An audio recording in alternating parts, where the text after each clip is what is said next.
morning, Amy. Good morning, Matt. What's happening in Saudi Arabia is potentially very good news. It could mean the end of a war in which perhaps a million Ukrainians have died or been wounded gravely up until now. This is a war that never should have happened. It came about because of several provocative U.S. actions over 30 years, notably the expansion of NATO eastward against commitments made back in 1990, the U.S. participation in a violent coup in Ukraine in February 2014, the U.S.-Ukraine agreement to discard a UN Security Council-backed Minsk II agreement, and the failure of the Biden administration to negotiate with President Putin in December 2021 and January 2022. I was personally involved in watching closely all of those events over the past 30 years. This war never should have happened. It could have been averted at many times.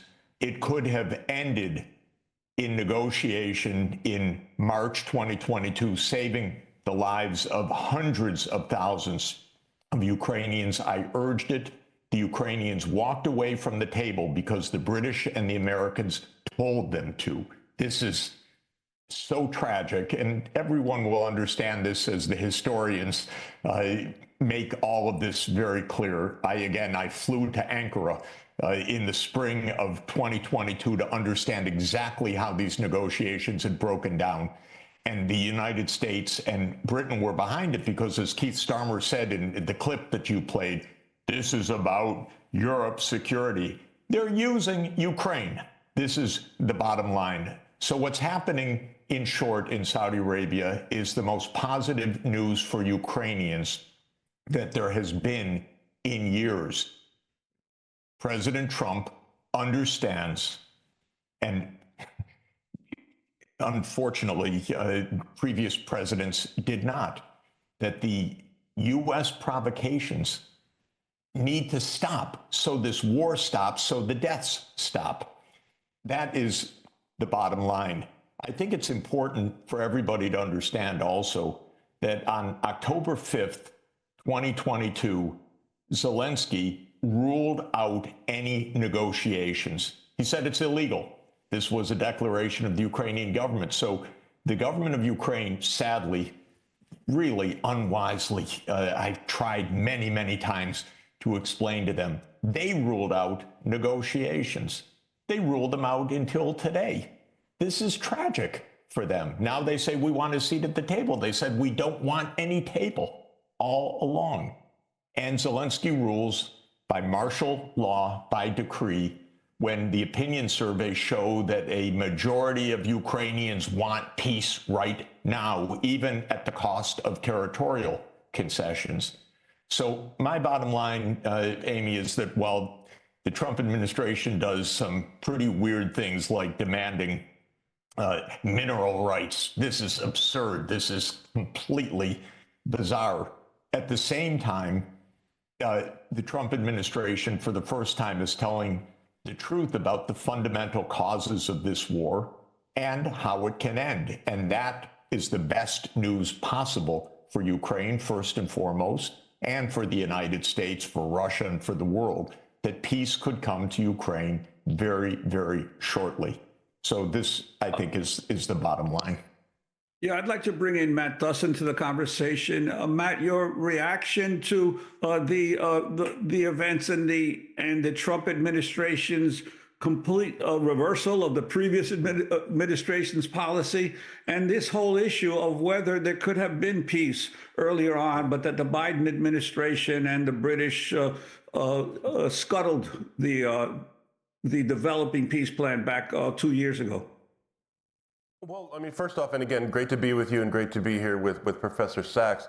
I mean, I think, you know, the story that Professor Sachs just told, well, there are elements of truth to it, but there are also, it's a great deal in there that's misleading and frankly completely one-sided. absolving Vladimir Putin of any responsibility. Vladimir Putin is the one who chose to invade Ukraine, let's remember. It's important to understand the history. Important to understand that the role that NATO expansion has played as being seen as a threat to Russia, that is real. That, however, does not explain Vladimir Putin's decision to illegally invade, annex, and occupy parts of Ukraine. Vladimir Putin himself has told us multiple times what his vision for Ukraine is, and that's to retake Ukraine and make it once again part of the larger Russian imperium. So again, important to understand the historical context, but I would really warn against seeing Vladimir Putin as some kind of innocent victim of American machinations here, which is the story that Professor Sachs seems to be trying to tell. And lastly, it really denies the Ukrainians any agency, any responsibility for their own independence, for their own democracy.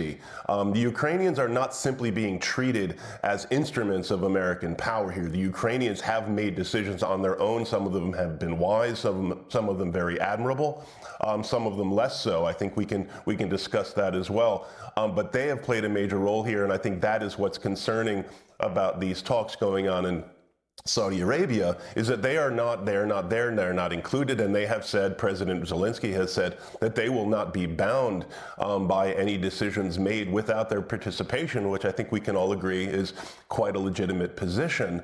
Now, having said that, this is not the first time you've had a U.S. administration engaging with the government of Vladimir Putin. Of course, President Biden met with Putin in June 2021. They had a summit trying to address some issues of tension in the U.S.-Russia relationship. And I think this also goes to the point that President Biden did not seek a conflict with Russia. There were efforts made to avert the invasion. There was very intensive diplomacy between the U.S. and Russia, also between the U.S.'s allies, Germany, France, UK, and Russia, leading up to the February 2022 invasion. And I think it's worth taking that into account. Now, should more have been done? Perhaps. We can't know, but I think Vladimir Putin has told us repeatedly about his very expansive goals and what he really hopes to achieve in Ukraine. And it's not just about NATO. I mean, this should not be news to anyone here. Again, getting back to the talks in Saudi Arabia, if there is a workable peace agreement to be had, that's good. But I do think even the fact that these talks are happening between the United States and Russia, that is a victory for Putin. We have to understand that. Putin's vision for Russia's role and for the eventual dispensation for Ukraine is that this is something to be worked out between Russia and the United States, between these two great powers. He sees Russia as a rising force. Again, he's trying to kind of reestablish Russia as a great empire, a great force in global affairs. And his vision of how global affairs should work is that the great powers make decisions and the lesser powers just have to deal with it. Their concerns are of very little concern. And unfortunately, I think that is something we've seen from the Trump administration too, whether it's Ukraine, whether it's Gaza. It's that the powerful make decisions and the weak just deal with it. I don't think that's just, and more importantly, I don't think that's going to lead to a sustainable peace. So listen, if they do come out of these talks with a workable and sustainable and durable peace agreement for Ukraine, one that protects Ukraine's democracy, one that protects Ukraine's sovereignty, we should all support that. But without the participation of Ukraine, I'm very, very skeptical that we're going to get anything like that. And Jeff Sachs, what about that? It is the Ukrainians who are actually fighting against Russia, and yet the Trump administration seems to feel that it can negotiate without Ukrainians present. And in addition, I wanted to ask you another issue. There's been a lot of emphasis on these rare earth minerals that Trump raised, but there has been, according to many reports, massive buying of Ukrainian land by American agribusiness companies. Can you tell us anything about that, the validity of these claims? Sure. The American role in this has been quite sordid for a very, very long time. The goal, starting back in 1994, was to expand NATO and surround Russia in the Black Sea region. President Clinton signed off on that in 1994. Zbig Brzezinski wrote about it in the Grand Chessboard in 1997, explaining it, and explaining in a chapter that is completely wrong when you look back at it, said Russia will not be able to resist any of this. In 2002, the U.S. destabilized the relationship by unilaterally abandoning the anti-ballistic missile treaty. In 2008, the United States invited Ukraine and Georgia to join NATO, basically over strong objections by the Europeans, but the Europeans went along in the NATO Bucharest summit in 2008 over Russia's brightest red lines. This was all known, understood provocations. All of the diplomats knew it. European leaders knew it. I spoke with them at the time. Everybody understood this. In February 2014, the United States participated actively in a violent coup to overthrow Viktor Yanukovych, the president of Ukraine, who favored neutrality. This is very important to understand. The coup took place on February 22nd, 2014. Again, I saw some of this with my own eyes. It was ugly, the U.S. involvement in this coup. U.S. forces paid for this coup to an important extent. They stirred up this coup. This is all well understood. Now, in 2015, the war could have ended with the Minsk II agreements, but the United States and Ukraine, despite the UN Security Council backing, said, no, you don't have to do that. That was not a territorial claim on the Donbass by Russia. It was a claim for autonomy that the UN Security Council unanimously supported, and the US and the governments in Ukraine, at the US behest to an important extent, completely dissed. And then it's true that Biden and Putin met in 2021, but in December 2021, President Putin put on the table a draft U.S.-Russia security agreement. It was a completely negotiable document. I spent quite a bit of time speaking with the White House about that document. There should have been negotiations. The U.S. rejected negotiation over the central point, which was non-NATO enlargement to Ukraine. Biden knew what he was doing. It was a terrible mistake of the Democrats, let me say, and of President Biden and his team. Then in March 2022, just days after the start of Russia's invasion, but by the way, the war had been going on for years, but this escalation in starting February 22nd, 2022, just days after that, they went to the negotiating table. And they came very close to an agreement until the US and Britain stopped it. Boris Johnson, one of the most irresponsible politicians in our modern time, explained it explicitly later. He said this is a war about preserving Western hegemony. Yes, this was a proxy war against Russia. This was the plan all along. And the US and UK told Zelensky basically, leave. Now, again, as I said earlier, I went to Ankara to discuss this in detail with the diplomats. I know the details of what happened. Ukraine left the negotiations that could have ended this in March 2022 with few deaths, and instead there have been nearly 1 million deaths since then. This has been, unfortunately, a game of the United States for 30 years that Zbigniew Brzezinski spelled out in 1997. The U.S. thought they had the upper hand at every time. It was the economic sanctions or the weapons that were going to bring Russia to its knees. It was incredibly naive. I said so for many, many years. Professor Sachs. I said Ukraine will become the Afghanistan of Europe, and so it has. Now, today in Saudi Arabia, maybe Ukraine can be saved from what the U.S. deep state set along the path of the last 25 years. And this is the biggest hope of today. Professor Sachs, Matt Duss said he agreed with a lot of what you said. And I was wondering if you agree with him in condemning Russia's invasion in 2022. Of course, I condemn Russia's invasion. And of course, I condemn the reasons for the provocation. I condemn the destabilization of the nuclear framework, which was the most important element of all in this.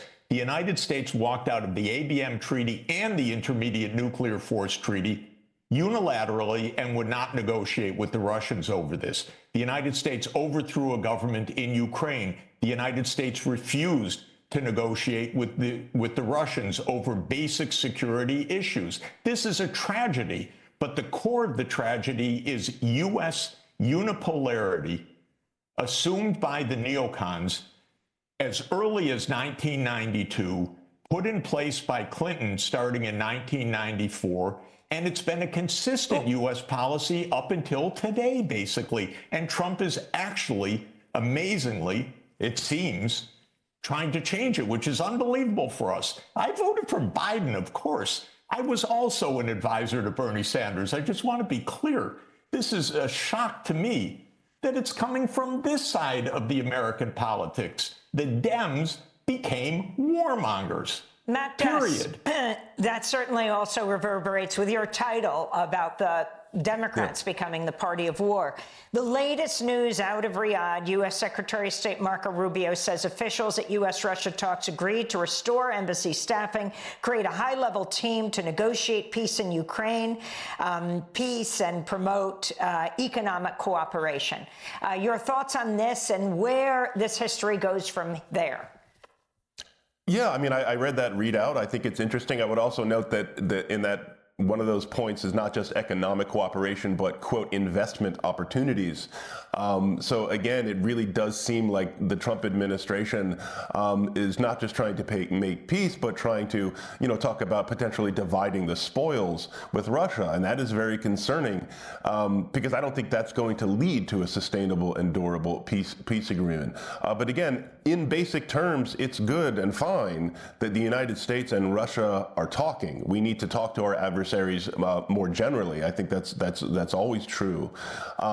But the details will matter. And again, Ukraine's buy-in is absolutely necessary for this. This is not an agreement that can be made over their heads. And I do want to step back and just respond to a couple of things that Professor Sachs said in the kind of history that he laid out. It is very interesting to me that the Ukrainians themselves play little, if any, role in the history that Professor Sachs just lays out. This idea that 2014 was just a U.S.-backed coup is false. Yanukovych was overthrown after one of the largest demonstrations in Ukraine's history, known as the Euromaidan. It was not the case that Yanukovych simply wanted to make Ukraine neutral. He wanted to draw Ukraine closer to Russia in a way that an overwhelming majority of Ukrainians rejected. So we need to understand the history in all its complexity here. The Ukrainian people played a major role in that event. They played a major role in the decision to resist quite admirably and courageously the Russian invasion of their own country. Now, going back to the negotiations in March of 2022, I think to treat the talks that took place in Turkey as if they would have simply ended the war, again, is not accurate. Now, there were interesting possibilities in those talks. There's little evidence that Putin himself was completely bought in. I'm very skeptical that having launched a major invasion a month before, he would have been willing simply to end that invasion. But again, this story that Professor Sachs is telling of the United States as the major manipulator and the key problem, and everyone else is simply reacting to what the United States does, I think does not really reckon with reality. I'm certainly a critic of U.S. foreign policy. I'm a strong critic of the Biden administration's foreign policy. But I do think if we want to have a real and honest discussion about where U.S. foreign policy has failed and where it needs to go, we need to reckon with the actual complex history of these events. And it's not just a story of unending U.S. villainy.